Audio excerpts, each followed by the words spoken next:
you're having a fantastic day. Happy Ehlers-Danlos Syndrome Awareness Month, everybody.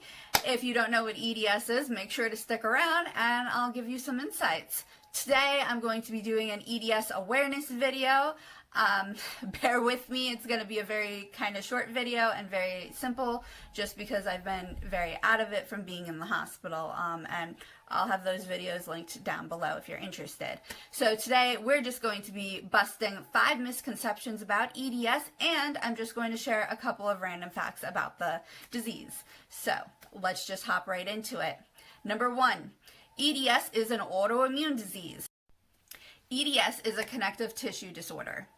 There are defects in collagen or proteins that are similar to collagen, which this protein collagen is found everywhere in your body, in every single system, from your organs to your skin to your hair to your nails. It is literally everywhere. So EDS in turn impacts every system in somebody's body. So all the symptoms differ greatly from person to person. One person might be like just super hypermobile. Another person may have severe GI involvement and end up with a feeding tube. Everything varies so greatly from person to person with EDS. Even though it's not an autoimmune disorder, EDS warriors can have an autoimmune disease. I have personally Ehlers-Danlos syndrome, and my autoimmunes are ulcerative colitis and lupus. Number 2, it's just growing pains, or EDS isn't painful. I think just about everybody with EDS has been told at one point in time, if their symptoms, of course, appeared early enough, that everything was just growing pains. It was part of the aging process. Apparently, though, one study does show, guys, that only 20% of kids have true growing pains. Everybody else actually has like some sort of chronic illness, some sort of disability, some sort of disease, something there other than just growing pains. So growing should not be painful. Again, EDS is throughout the body where, stuff is not quite right, that there are missing collagen or proteins. So therefore, it is extremely painful. And again, it does vary from warrior to warrior, but generally speaking, it is a very painful syndrome or disease. You're clearly faking because you don't use a mobility aid consistently. So this is another myth.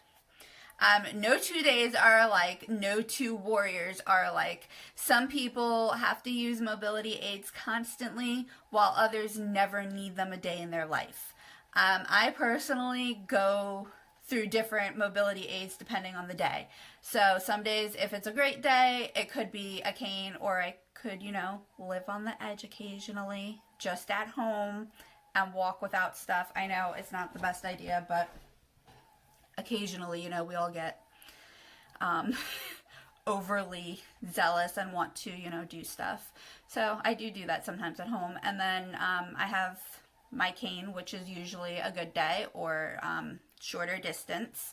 So if I'm going, like, say, into Turkey Hill to get a cup of tea, I'm going to use my cane. I don't usually get out my walker because it's not practical. Unfortunately, the way it's set up, there's no ramp. And then an average day, I'm using one of my walkers.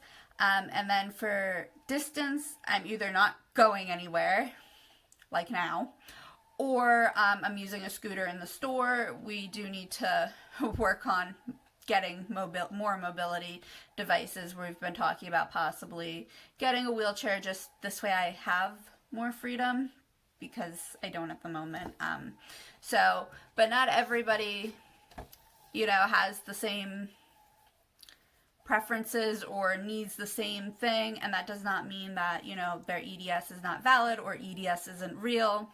I've actually heard that quite a bit recently, that like people who don't understand Ehlers-Danlos syndrome, that they just call it fake, that everybody who has it is just a hypochondriac, and that's really heartbreaking, because it's devastating, like, to be that way just towards an illness because you don't understand it.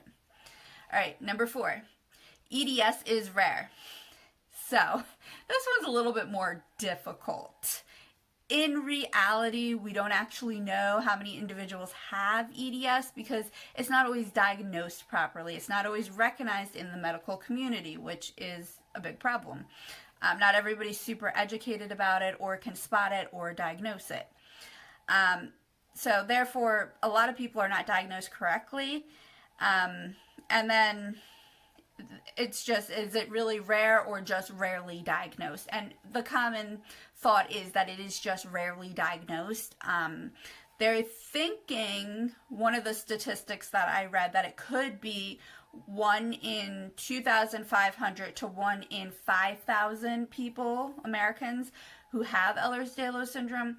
Those numbers are just, very rough estimates. So the thought is that it's not rare, it's just rarely diagnosed, but it is listed on the rare disease website because with diagnosed cases, that's how I believe they do all that stuff. So, number 5, you need to have somebody in your family with Ehlers-Danlos syndrome in order to receive a diagnosis. This is completely false. First of all, EDS can run in families, but it doesn't have to. And then again, it can be so mild in individuals that they have no need to seek out medical advice. They don't have a bunch of symptoms, so they don't know they have EDS. Or I've heard in some cases, it's skipping generations, 1 or 2, or family records are lost. We don't all know who had what. And then there are cases, quite a few of them, where they're just random. They don't know of anybody else in the family, and I'm one of them. Nobody to our knowledge has EDS or had it, but anything is totally possible. So that is it. There is, though, a genetic mutation, which I believe is where that false claim comes from, for lack of better wording at the moment. Sorry, the brain fog is really bad, guys. So I'm going to just give you 5 facts and then let you go. There are 13 subtypes of Ehlers-Danlos syndromes. There are 0 meds on the market that were specifically developed for EDS. So everything is off-label use, which means it was developed like for another disease, but they're allowed to use it because it helps in one form or another with some of the symptoms. So, 3. Most people with EDS have a secondary condition. Some of these include postural orthostatic tachycardia syndrome, systemic lupus erythematosus, mast cell activation syndrome, gastroparesis, and many, many, many, many, many more. Like I said, it's a systemic disease. It affects everything. Number 4, the EDS Society puts out diagnostic guidelines for specialists. Number 5, there are many, many specialists involved in most Ehlers-Danlos syndrome patients' care, from geneticists to rheumatologists to gastros to neurologists. I hope you all learned something in this video. If you have EDS, let me know in the comments and let me know what you thought about this video. I hope you all learned something, and I really do hope that with all my heart that you'll consider sharing this video so that we can raise awareness for EDS. All right, guys, I'll see you soon. Bye.